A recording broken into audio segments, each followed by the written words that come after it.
Doctor Nazimuddin চাচা এবং এই অনুষ্ঠানের সম্মানিত প্রধান অতিথি আমার পিতৃ সমতুল্য অভিভাবক রূপগঞ্জ উপজেলা আওয়ামী লীগের যুগ্ম সাধারণ সম্পাদক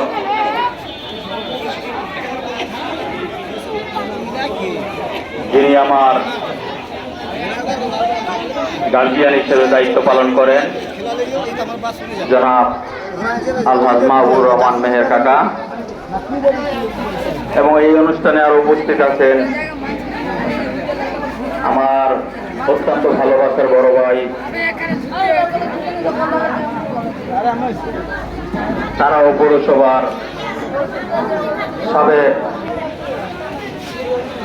যুবলীগের সম্মানিত সভাপতি জনাব আলহাজ আওয়াল হোসেন ভাই।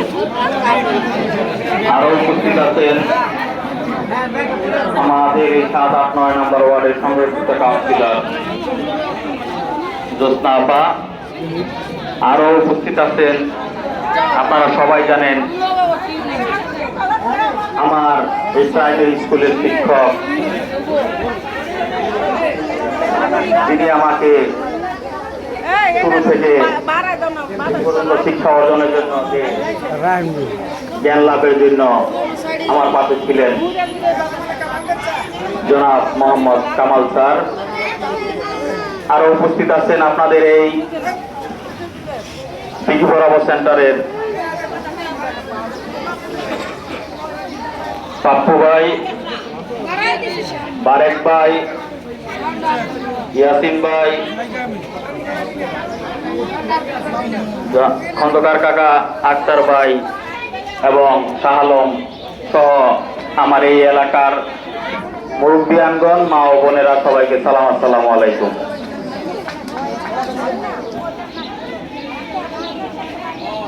আপনারা দিঘি বরাবরবাসী জানেন এই দিঘি বরাবর কেন্দ্রীয় মসজিদ থেকে বাগপাড়া মসজিদ হয়ে পৌরসভার দিকে যে ট্রেনটা হইতেছে ওই ট্রেনের কন্ট্রাক্টর কিন্তু একসময় পালাই চলে গেছিল।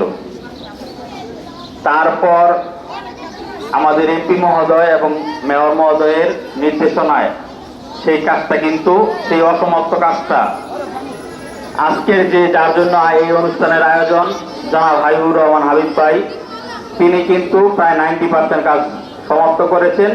ইনশাল্লাহ আশা রাখি আমরা যে 10% কাজ বাকি আছে ওনার মাধ্যমে সেটা কমপ্লিট হবে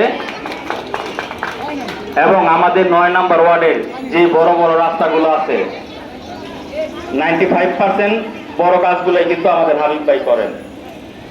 সেজন্য গোলাম মর্তুজা পাপ্পা ভাইয়ের আশীর্বাদ পুষ্ট এবং গোলাম দস্তগীর গাজী সাহেব এবং গাজী পরিবারের সহযোগিতা হিসাবে আমরা হাবিব ভাইয়ের পাশে থেকে ইনশাল্লাহ আগামী 21শে মে দোয়াত কলমের পক্ষে কাজ করে আমরা 9 নম্বর বাসী দেখিয়ে দিব আমরা তারাও পৌরসভায় যাতে সর্বোচ্চ ভোট ওনাকে দিতে পারি। সবাইকে ধন্যবাদ। আসসালামু আলাইকুম। জয় বাংলা, জয় বঙ্গবন্ধু।